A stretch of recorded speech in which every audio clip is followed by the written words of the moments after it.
కృష్ణా పుష్కరాల సందర్భంగా విజయవాడకు వచ్చే ఆర్టీసీ సర్వీసుల్లో అధికారులు మార్పులు చేశారు. విజయవాడకు వచ్చే బస్సులను నగరానికి బయట నిలిపివేసేలా ఏర్పాట్లు చేశారు. దూర ప్రాంతాల బస్సులు విజయవాడకు వచ్చే బస్సులు ఎక్కడ ఆగుతాయి, పుష్కర ఘాట్లకు ఎలా వెళ్లాలి, ప్రయాణికులను ఘాట్లకు తరలించేందుకు అధికారులు తీసుకుంటున్న చర్యలపై మా ప్రతినిధి చంద్రశేఖర్ మరిన్ని వివరాలు అందిస్తారు. కృష్ణా పుష్కరాలకు ఏపీఎస్ఆర్టీసీ విస్తృతమైన ఏర్పాట్లు చేస్తుంది. మొత్తం 25,000 మంది ఉద్యోగులు కృష్ణా పుష్కర విధుల్లో పాల్గొంటున్నారు. అందుకోసం 2,500 ఆర్టీసీ బస్సులను రాష్ట్ర వ్యాప్తంగా 3 జిల్లాల్లో ఏపీఎస్ఆర్టీసీ తిప్పనుంది. మొత్తం పుష్కర యాత్రికులు ఈ 3 జిల్లాల్లో కృష్ణా పుష్కరాలు జరుగుతున్న ఘాట్ల వద్దకు తీసుకెళ్లేందుకు కావచ్చు, లేకపోతే పుష్కర ప్రాంతాలకు తీసుకెళ్లేందుకు 2,500 ప్రత్యేక బస్సులు నిర్వహిస్తున్నారు. అలాగే విజయవాడ వంటి నగరంలో ట్రాఫిక్ ఇబ్బందుల దృష్ట్యా 6 శాటిలైట్ బస్టాండ్లు ఏర్పాటు చేసి ఆ శాటిలైట్ బస్టాండ్ల వరకు మాత్రమే బయటి ప్రాంతాల నుంచి వచ్చేటువంటి ఆర్టీసీ బస్సును అనుమతిస్తారు. అక్కడి నుంచి ప్రత్యేకంగా సిటీ బస్సులు ఏర్పాటు చేసి ఆ పుష్కర యాత్రికులను దగ్గరలో ఉన్నటువంటి పుష్కర ఘాట్లకు కావచ్చు, లేకపోతే పుష్కర నగర్లుగా తీసుకెళ్తారు.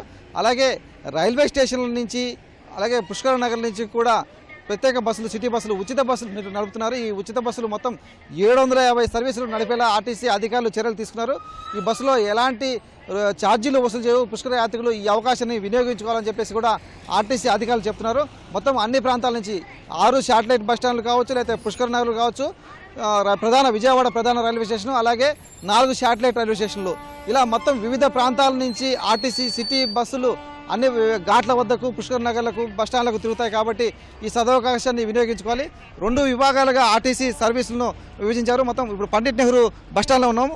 ఈ పండిట్ నెహ్రూ బస్టాండ్ పుష్కరాలు జరిగేటువంటి 12 రోజులు పూర్తిగా సిటీ బస్టాండ్గానే మారిపోతుంది. ఎందుకంటే బయటి ప్రాంతాల నుంచి వచ్చే బస్సులన్నీ కూడా శాటిలైట్ బస్టాండ్లోనే ఆపివేస్తారు.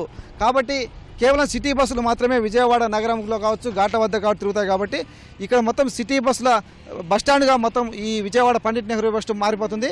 ఈ మెయిన్ బస్టాండ్ అలాగే సిటీ బస్టాండ్ రెండింటిని కలిపివేసి 11 ప్లాట్ఫామ్లుగా విభజించి కార్యకలాపాలు నిర్వహించేందుకు వీలుగా ఆర్టీసీ అధికారులు ప్రణాళిక రూపొందించారు.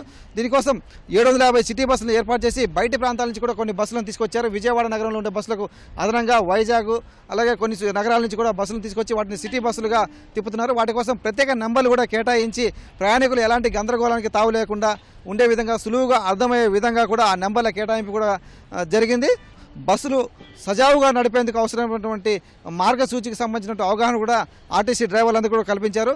పుష్కరాల కోసం విజయవాడ వచ్చి స్నానం ఆచరించిన తర్వాత యాత్రికులందరూ సజావుగా విజయవాడ నుంచి తిరిగి సొంత ప్రాంతాలకు వెళ్లే విధంగా ఆర్టీసీ అధికారులు ప్రణాళికలు రూపొందించారు. ప్రధానంగా విజయవాడ బస్టాండ్ను 2 భాగాలుగా విభజించి బస్సులను ఇక్కడి నుంచి నడిపేలా చర్యలు తీసుకున్నారు. గతంలో ఉన్నటువంటి పండిట్ నెహ్రూ బస్టాండ్ నుంచి సిటీ బస్సులు వివిధ ప్రాంతాలకు బయలుదేరుతాయి. అవన్నీ కూడా ఇతర దూర ప్రాంతాలకు వెళ్ళేటువంటి ప్రయాణికులను తీసుకెళ్లేందుకు వీలుగా ఆ సిటీ సర్వీసులు నడుస్తాయి. అంటే ఇక్కడ నుంచి శాటిలైట్ బస్టాండ్లు ఏదైతే విజయవాడ చుట్టుపక్కల ఉన్నటువంటి 6 శాటిలైట్ బస్టాండ్లు ఉన్నాయో అక్కడికి పండిట్ నెహ్రూ బస్టాండ్ నుంచి బస్సులు నడుపుతారు. అలాగే పండిట్ నెహ్రూ బస్టాండ్ ఎదురుగా ఉన్నటువంటి సిటీ బస్ టెర్మినల్ పాత ఏదైతే ఉందో అక్కడి నుంచి విజయవాడ రైల్వే స్టేషన్కు, అలాగే 4 శాటిలైట్ రైల్వే స్టేషన్లకు బస్సులు వెళ్లే విధంగా చర్యలు తీసుకున్నారు. ఇలా 2 విభాగాలుగా విభజించి పండిట్ నెహ్రూ బస్టాండ్ను ఆర్టీసీ బస్సును పుష్కరాల సమయంలో నడిపేలా చర్యలు తీసుకున్నారు. మనం చూస్తుంటే మొదటి 6 విభాగాలు ఏవైతే ఉన్నాయో అటు ఏలూరు వైపు నుంచి వెళ్ళేందుకు బస్సులు వెళ్లాల్సిన వారందరూ కూడా 1P రూట్ నెంబరు, వాటిని 1 నుంచి 5 ప్లాట్ఫామ్ వరకు, అలాగే శ్రీకాకుళము, విజయనగరం, విశాఖపట్నం వెళ్లాల్సిన వారు వాళ్ళకి రూట్ నెంబర్ 2P ఇచ్చారు. వారికి 6 నుంచి 8 ప్లాట్ఫామ్ల వరకు బస్సులు ఆగుతాయి. అలాగే జగ్గైపేట, హైదరాబాద్ వెళ్లే బస్సులు 31 నుంచి 39 ప్లాట్ఫామ్ వరకు, తిరువురు, భద్రాచలం వైపు వెళ్లే బస్సులు 40 నుంచి 46 వరకు, మచిలీపట్నం, గుడివాడ, అవనిగడ్డ, భీమవరం ఇట్లాంటి వెళ్లే బస్సులన్నీ కూడా వాటికి రూటు 5వ నెంబరు రూట్ ఇచ్చారు. అవన్నీ కూడా పండిట్ నెహ్రూ బస్టాండ్లో 18వ ప్లాట్ఫామ్ నుంచి 30వ ప్లాట్ఫామ్ వరకు నిలిచి ఉంటాయి. గుంటూరు, ప్రకాశం, నెల్లూరు, చిత్తూరు, కడప, కర్నూలు, అనంతపురం ఇలా రాయలసీమ ప్రాంతాలకు ఆ దగ్గరగా ఉన్నటువంటి జిల్లాలకు వెళ్ళేటువంటి బస్సులన్నీ కూడా రూట్ నెంబర్ 6 కేటాయించి ఆ 9 నుంచి 17 ప్లాట్ఫామ్స్ వరకు అక్కడ సిటీ బస్సులు ఆగుతాయి. ఆ బస్సులన్నీ కూడా శివార్లో, నగర శివార్లో ఉన్నటువంటి శాటిలైట్ బస్టాండ్కి వెళ్తాయి. ఆ శాటిలైట్ బస్టాండ్ నుంచి వారి సొంత ఊర్లకు వెళ్లే విధంగా అక్కడ ప్రత్యేక బస్సులు, ఆర్టీసీ ప్రత్యేక బస్సులు ఉంటాయి. కాబట్టి ప్రయాణికులు ఈ మార్పులను గమనించి అందుకు అనుగుణంగా పుష్కర యాత్రను సజావుగా చేసుకోవాలని చెప్పేసి ఆర్టీసీ అధికారులు సూచిస్తున్నారు. అలాగే ఈ 2,500 బస్సులు కావచ్చు, లేకపోతే నగరాల్లో తిరిగే 750 బస్సులు కావచ్చు, ఇవన్నీ కూడా పూర్తి స్థాయిలో మంచి సామర్థ్యంతో ఉన్న బస్సులను మాత్రమే నడుపుతున్నట్టుగా ఆర్టీసీ ఉన్నతాధికారులు స్పష్టం చేస్తున్నారు. తద్వారా సురక్షితమైన ప్రయాణం ఆర్టీసీ ద్వారా పుష్కర యాత్ర కల్పిస్తున్నట్టుగా ఉన్నతాధికారులు స్పష్టం చేస్తున్నారు. కెమెరామెన్ నాగేంద్రతో పున్న చంద్రశేఖర్, ఈటీవీ న్యూస్, విజయవాడ.